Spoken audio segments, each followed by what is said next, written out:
দেখো বন্ধুরা, তো আমি এখানে চুলের জন্য আমি একদিন তো কালার করেছিলাম, তো তার জন্য যাই হোক ড্রাই তো হয়েই যায় কালার। বাইরে আমাদের তো অনেক কেমিক্যালস থাকে, তো এখানে আমি অ্যালোভেরা নিয়েছি আর ঢ্যাঁড়স সেদ্ধ করে নিয়েছি, আর হচ্ছে টক দই, আর হচ্ছে ভিটামিন ই ক্যাপসুল দিয়ে পুরো মিক্সড করেছি।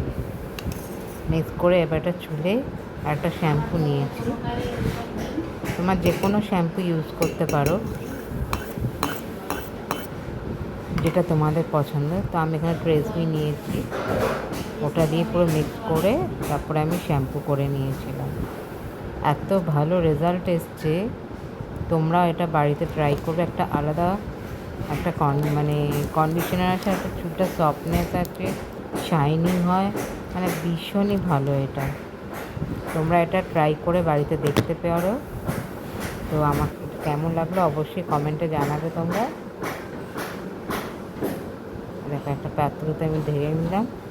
এবার এটা স্নান করার আগে তখন শ্যাম্পু যেরকম করো তেমনি শ্যাম্পু করে ভালো করে ম্যাসাজ করবে। দেখো বন্ধুরা, এখানে তো চিকেনের কালারটা কি দারুণ মানে এসেছে। লাঞ্চের রান্না চলছেই, দেখে তোমাদের লোভ লাগছে না? চিকেন হচ্ছে, চিকেনের আর কালারটা এখানে দেখো। হচ্ছে ভাত,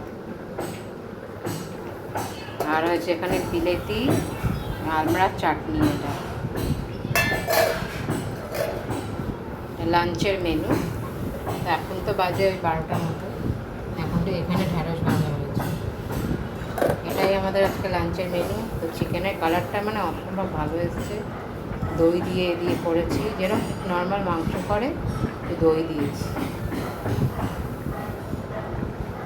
আর লাস্টে গরম মশলার ঘি দেবো, খেতে আরও টেস্টি হবে।